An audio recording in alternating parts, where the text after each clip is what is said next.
توی این ویدیو میخواستم یک روش کسب درآمد فوق‌العاده جالب رو بهتون نشون بدم با استفاده از سیستم چت جی پی تی. البته سیستم های هوشمند هوش مصنوعی به این شکل هر روز داره بهشون اضافه میشه و من جایی دارم میبینم که میگن چیزایی هست مثل بینگ یا سیستم های دیگه که از این هم خیلی کارایی بهتری دارن و قابلیت افزودن پلاگین داره. شما میتونید اینو وصلش بکنید، اینترنت بهش وصل بکنید، سایت آنلاین بهش وصل بکنید، یا روش های دیگه که اصلا نیاز به رجیستر نداره، روش هایی که مثلا از سیستم تپسی استفاده میکنه. حالا اگه نمیدونید حتما توی کامنت ها برام بنویسید که من این روش رو هم بهتون آموزش بدم چجوری بدون رجیستر توی چت جی پی تی با استفاده از تپسی، همینی که باش تاکسی میگیریم، توی اونجا ثبت نام بکنید و از چت جی پی تی با محدودیت 1024 کاراکتر استفاده بکنید. چت جی پی تی خودش محدودیت که داره در ساعت بیشتر از 24 تا ساعت رو توی سرویس رایگانش نمیتونید دادش بپرسید، ولی تپسی محدودیت رو نداره، همون محدودیت پاسخ‌هایی با طول 1024 کاراکتر یا 1024 کاراکتر رو داره. خب بریم سراغ کسب درآمد، همون چیزی که شما این ویدیو رو براش دارید نگاه میکنید. توی اینجا من میان به چت جی پی تی میگیم که چند ایده پوریساز سال 2023 رو به ما بگو که تا کنون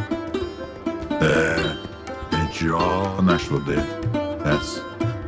خب الان یه سری ایده‌ای به ما میده که اتفاقا اجرا هم شدن. خب یه سری از اینها هم قابل اجرا توی ایران نیست، اما شما میتونید همین من میخوام به شما اون طرز فکر رو یاد بدم، نه این چیزی که الان دارید اینجا میبینید. میخوام مثلا بگید یک 5 ایده پولساز برای سایت رو به من یاد بده، 5 ایده پولساز برای اپلیکیشن رو به من یاد بده، 5 ایده پولساز با کمک دستفروشی رو به من یاد بده. و احتمالاً در بین این مواردی که داره بهتون پیشنهاد میده چیزایی رو پیدا میکنید که قطعا میشه ازش استفاده کرد. این یک نمونه است. توی اینترنت شاید دیده باشید که میگن که خب حالا اپلیکیشن ایده‌ش رو که داد، شما برید به خودش میگید که کد این رو هم برام بنویسید. ببینید کسایی که رشته نرم افزار آشنایی دارن، ما یه مبحثی داریم به اسم کد. مثلا شما میگید که دسته کد چاپ اعداد زوج رو برای من به زبان PHP بنویسید.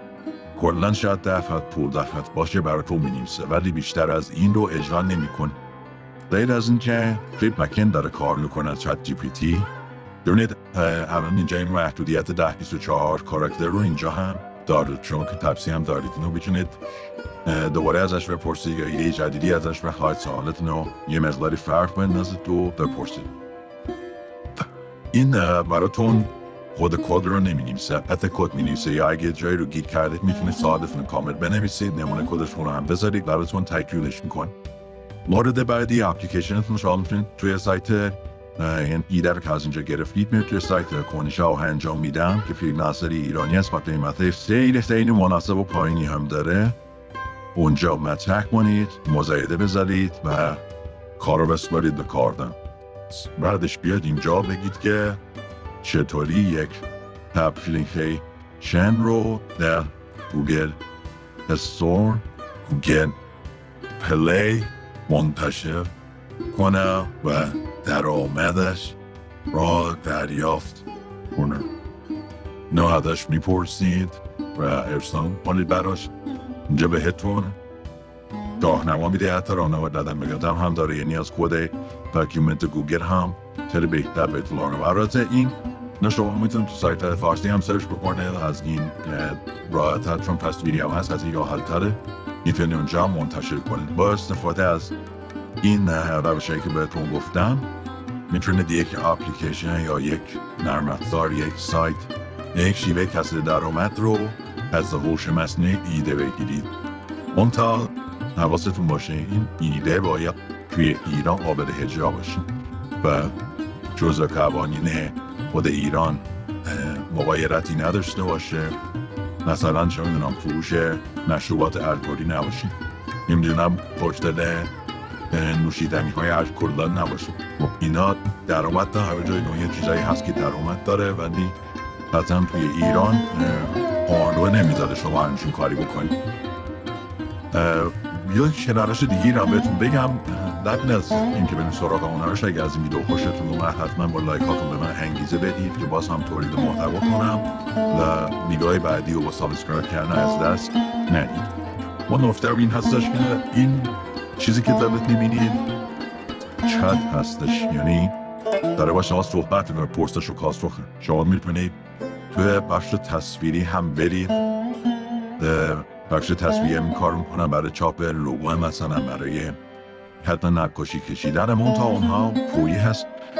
یک مقداری رایگان هم داره، تا 50 تا رایگان هم داره که من سعی میکنم تو ویدیوهای بعدی اینو بهتون نشون بدم، چون اونها هم واقعا چیزای پولسازی هست. شما میتونید NFT باشون بسازید و شاید خیلی سریع به درآمد نرسه ولی حتما یک پشتوانه است، شاید داره 2 سال 3 ساله دیگه.